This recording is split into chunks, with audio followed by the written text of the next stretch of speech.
তিনটা জিকির বলা হয়।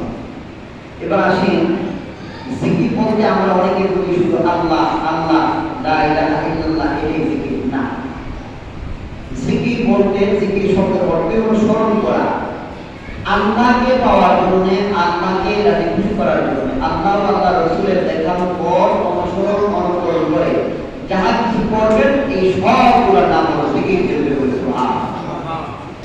এখন আমি আল্লাহকে পাওয়ার উদ্দেশ্যে একবার সুবহানাল্লাহ বললাম, এটা আল্লাহর জিকির। এবার আলহামদুলিল্লাহ বললাম, আল্লাহর জিকির। একবার আল্লাহু আকবার বললাম, এটা আল্লাহর জিকির। দোয়া করলাম, আল্লাহর জিকির। কোরআনের তেলাওয়াত করলাম, আল্লাহর জিকির। ঘর থেকে বাইরে হইবার সময় দোয়া করলাম, আল্লাহর জিকির। ঘরে ঢোকার সময় দোয়া করলাম, আল্লাহর জিকির। পানি পান করার সময় দোয়া করলাম, আল্লাহর জিকির। খাবারের সময় দোয়া করলাম, আল্লাহর জিকির। পোশাক পরিধানের সময় দোয়া করলাম, আল্লাহর জিকির। মানে আল্লাহকে স্মরণ করে, নবীর দেখানোর পর অনুসরণ করে যা কিছু করবে সব কিছুর নাম হলো জিকির। সুবহানাল্লাহ। এবার অন্তরের জিকির কি?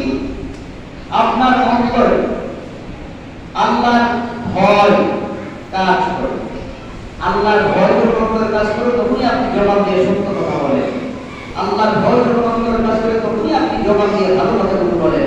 আল্লাহর ভয় যখন আপনার অন্তরে কাজ করবে তখনই আপনি এমন কর্মকাণ্ড করবেন, এমন কাজ করবেন যা দিয়ে দুনিয়া ও আখিরাতে আপনি উপর পেতে পারেন, ভালো কাজ পেতে পারেন, ভালো সুসংবাদ পেতে পারেন। জোরে বলে সুবহানাল্লাহ।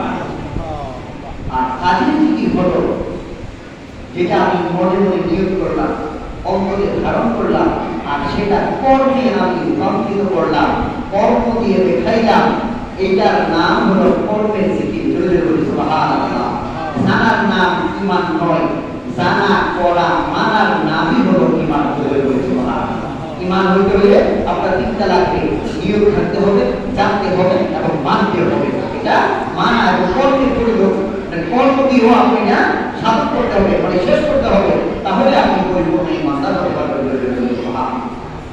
আম্মা বা'দু ফায়া আইয়ুহাল-মুসলিমিন ফিদ-দীন, ও নবী আমার মুসলমান বাবা ভাইয়া আমার, তাআলাকুমুল্লাহু ওয়া জাআলা